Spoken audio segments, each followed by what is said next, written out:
राज्यसभा चुनाव में एनडीए ने मारी बाजी, बहुमत का आंकड़ा किया पार, बिल पास कराने में अब नहीं मुश्किल। राज्यसभा चुनाव में एनडीए ने बाजी मारी है। एनडीए का राज्यसभा में बहुमत 135 से अधिक हो गई है, यानी बहुमत के पार।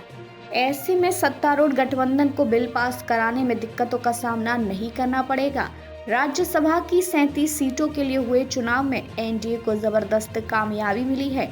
जिन 11 सीटों के लिए कल वोट डाले गए, उनमें एनडीए ने 9 सीटें जीत ली। पार्टी ने बिहार और उड़ीसा में एक एक अतिरिक्त सीट जीती, जबकि हरियाणा में कांटे की टक्कर के बाद एक सीट उसके खाते में आई। 26 सीटों पर निर्विरोध चुनाव हुआ था, जिनमें एनडीए ने 13 सीटें जीती थीं। इस तरह 37 में से एनडीए ने 22 सीटें जीतकर बड़ी कामयाबी हासिल की है। विपक्ष के खाते में 15 सीटें आई हैं।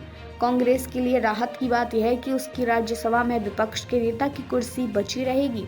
एनडीए ने महाराष्ट्र की 7 में से 6, बिहार की सभी 5, असम की सभी 3, उड़ीसा की 4 में से 3, तमिलनाडु की 5 में से 2, पश्चिम बंगाल की 5 में से 1 और हरियाणा और छत्तीसगढ़ की 2 में से 1 सीट जीती। मनोनीत सांसद रंजन गोगोई का कार्यकाल भी समाप्त हो रहा है, जिनकी जगह जल्दी ही मनोनयन होगा और वह सीट भी एनडीए के खाते में ही गिनी जाएगी।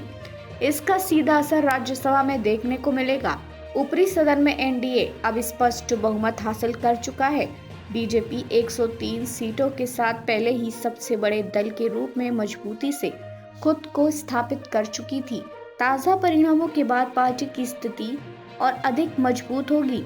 बीजेपी और उसके सहयोगियों की सीटें बढ़कर 135 से भी अधिक हो गई है, जो महत्वपूर्ण बिलों को पारित कराने में बेहद मददगार साबित होने वाली है।